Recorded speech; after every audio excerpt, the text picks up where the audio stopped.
사이에 일어난 큰 전투는 팽성 전투하고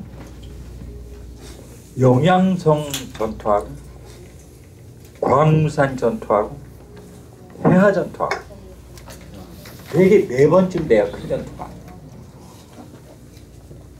항우가 초나라 땅에서 그 숙부 항량을 따라서 반란을 일으켰는데 숙부 항량이 총사령관이죠.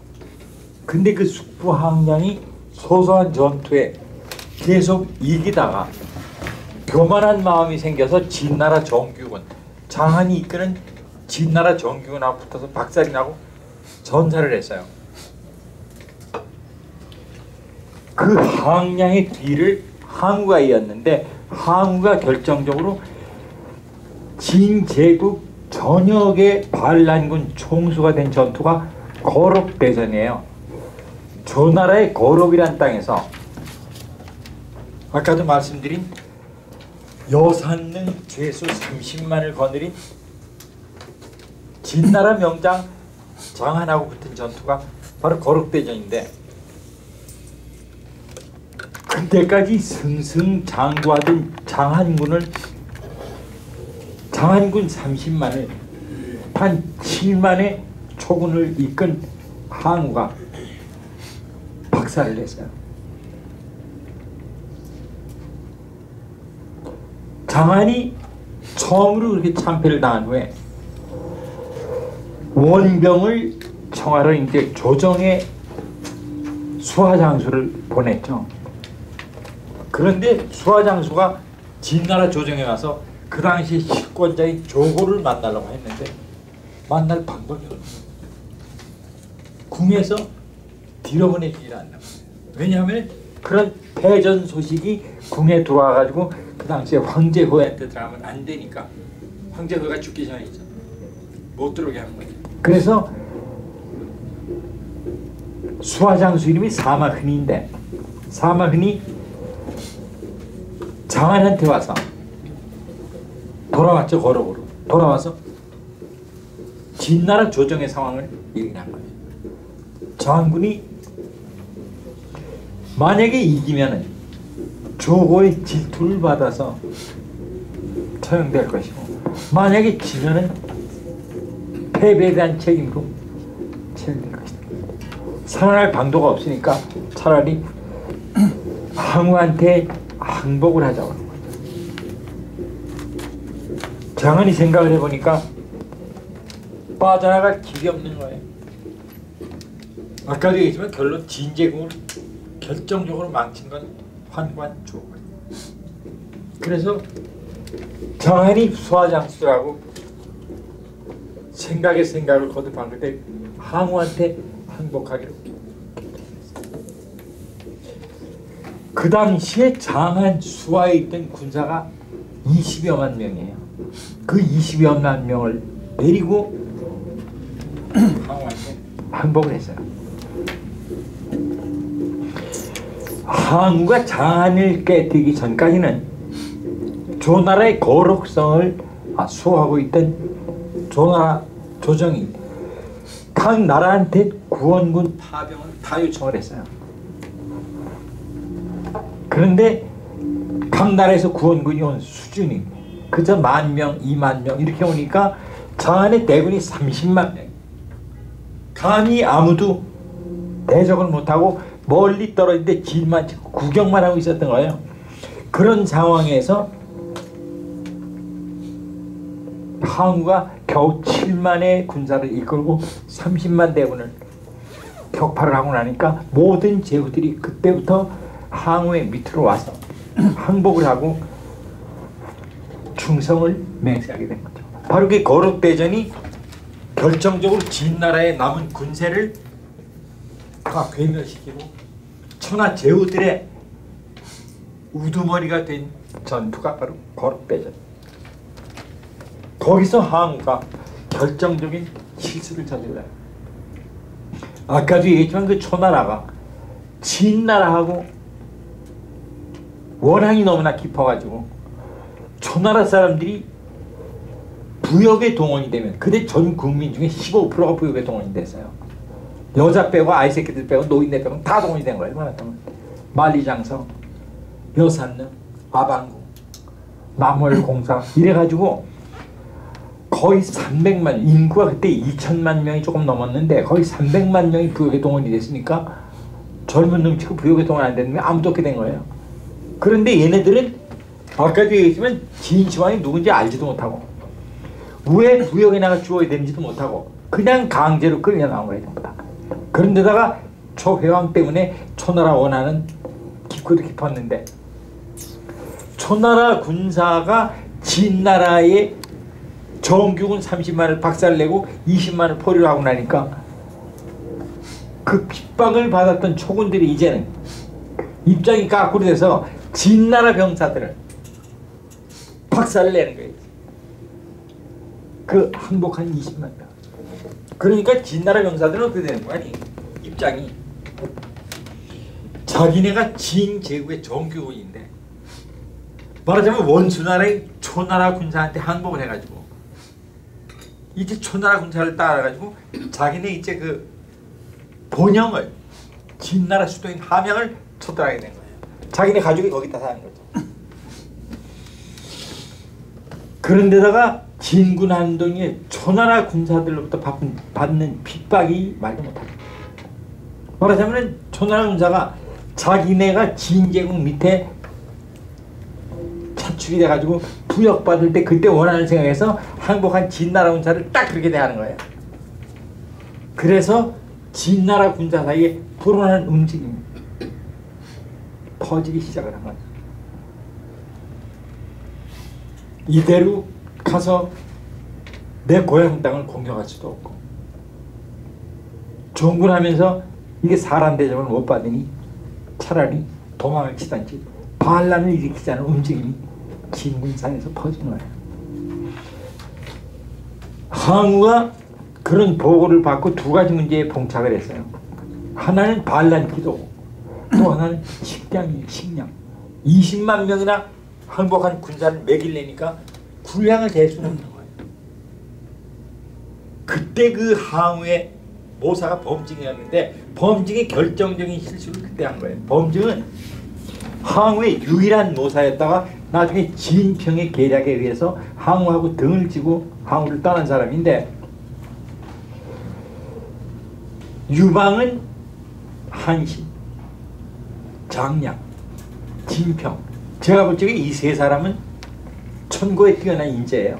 그런 인재를 데리고 있었고 항우는 밑에 있었던 그 수하가 가장 뛰어난 사람이 범증이에요. 범증 모사가 하나죠. 근데 그 모사 범증이 한신이나 장량의 능력에 비하면 반의 반도 못 쫓아갑니다. 거기다가 그 밑에 장군이라고 하는 종림의 개포, 항백, 항장, 항석 다 항시예요. 항우는 자기 힘이 원래 너무 뛰어나니까 힘을 따질 건 난 놈하고 힘센 놈 찾을 필요가 없는 거예요. 자기 힘이 너무나 뛰어나니까. 거기다가 힘만 가지고 세상이 다 될 거라는 그런 단순 우직한 생각을 하고 있다. 그래서 인재를 다 놓친 거죠. 한신, 진평, 팽월, 영포 이 사람들이 전부 항우 밑에 있는 사람들이에요. 다 항우한테 등을 돌리고 유방한테 붙었고 그 인재들을 놓친 바람에 항우가 천하를 놓친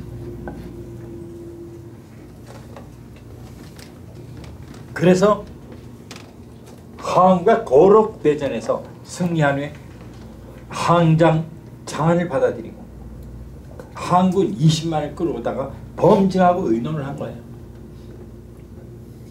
반란에 불어나는 움직임이 점점 커지고 군량을 대기도 어려운데 차라리 저 인간들을 다 묻어버리자. 그 범증이 그거를 말렸어야 되는데 이 멍청한 모사가 찬성을 한 거예요. 그래가지고 그 중원, 중국의 그 중원이라는 땅이요. 그 북방의 먼지가 수만 년, 수십만 년 날아와서 쌓인 거예요. 그래서 보통 그 황토인데 돌은 하나도 없어요.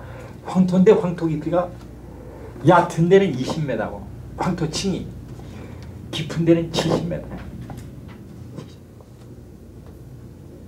그런데다가 이게 순전히 진흙이니까 어떨 때 물이, 황화 같은 물이 휩쓸고 지나거나 대부분 비가 오면요, 이게 꺼져요. 꺼져.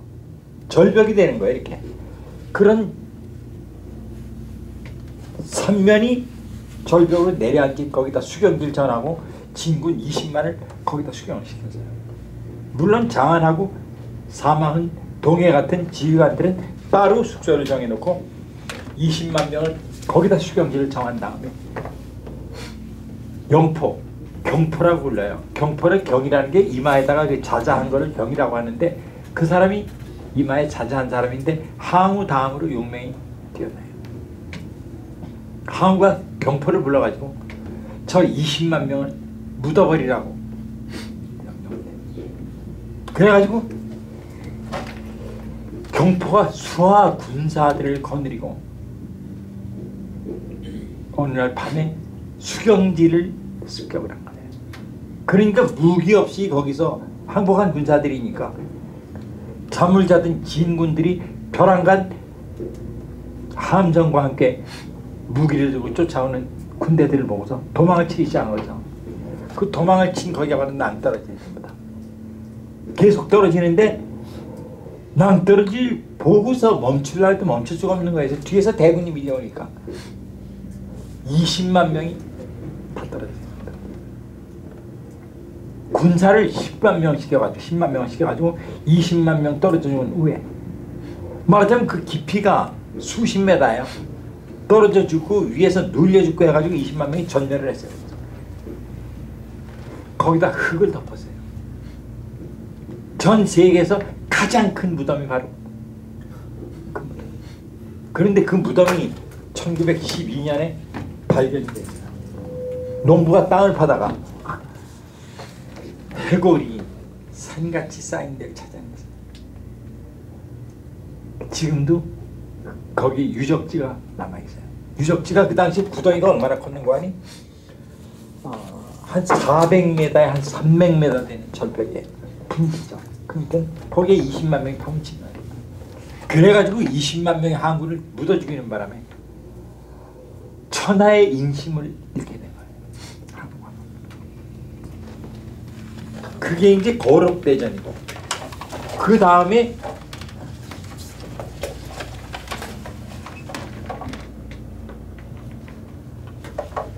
항우하고 유방하고 벌인 전투가 팽성전투예요. 아까도 얘기했지만 거록 전투를 거치면서 항우가 반란군의 이제 총수가 된 거예요. 유방은 항우하고 군세로는 밀리지만은 항우가 유방하고 전쟁을 하면서 결정적인 실수를 한 것이 군량에 대한 개념이 없는 거예요. 유방은 원래 지가 모자라니까 이거저거 다 챙기는데 항우는 힘만 앞세우다 보니까 군량 같은 거 그냥 시키면 가져오는 걸로 이렇게 한 거예요. 가장 중요한 게 군량. 안 먹고는 못 싸워요. 거기다가 그 당시에 항우나 유방이 건드리던 군사들이 정규군이 아니고 다 유민이에요. 유민. 유민이라는 거는 배가 고파서 군대에 들어온 사람들이에요. 그 사람들한테 밥을 대주지 못하면은 그 사람들은 반란을 일으키거나 좀 더 큰 밥을 먹여줄 수 있는 다른 지휘관을 찾아가요. 그래서 그 당시 진제국의 멸망 당시에 영웅이라는 거는 얼마나 많은 병사한테 밥을 먹일 수 있는 능력이 있는가, 이게 영웅이에요. 그런데 유방은 거기에 신경을 썼는데 항우는 전혀 신경을 안 썼어요. 그게 천하쟁패에서 항우가 밀려나는 원인 중에 하나고, 그 다음에 팽월이라고 있어요. 팽월. 팽월이라는 사람은 도적 출신이고 참으로 별 볼 일 없는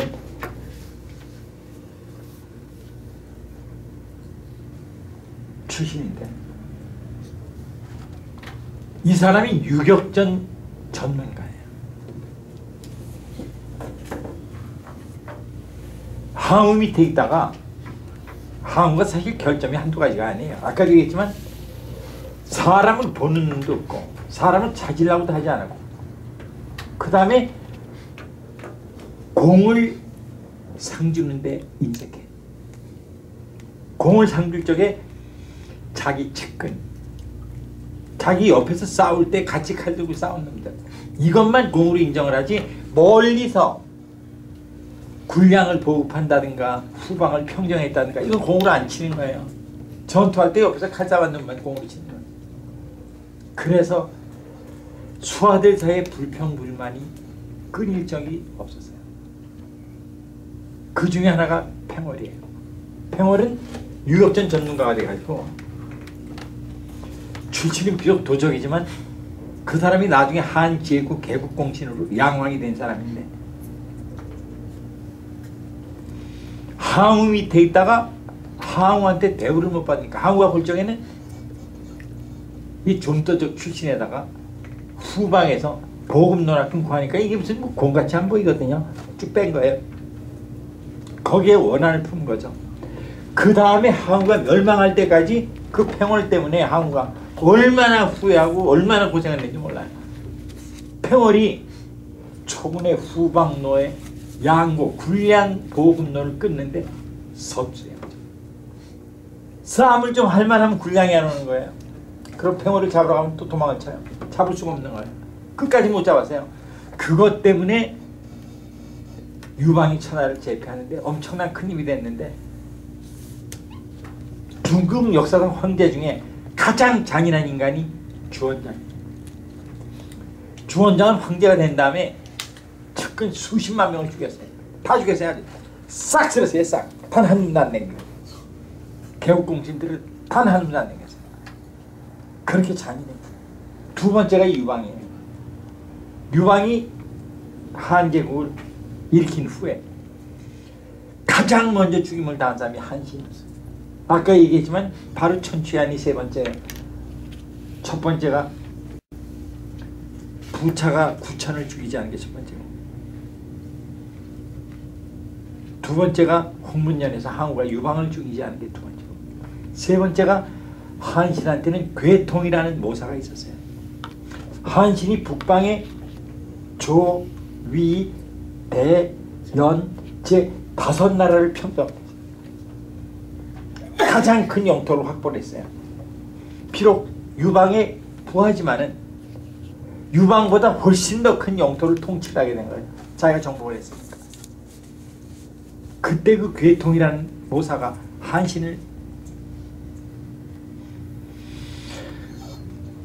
한신한테 간언을 했어요.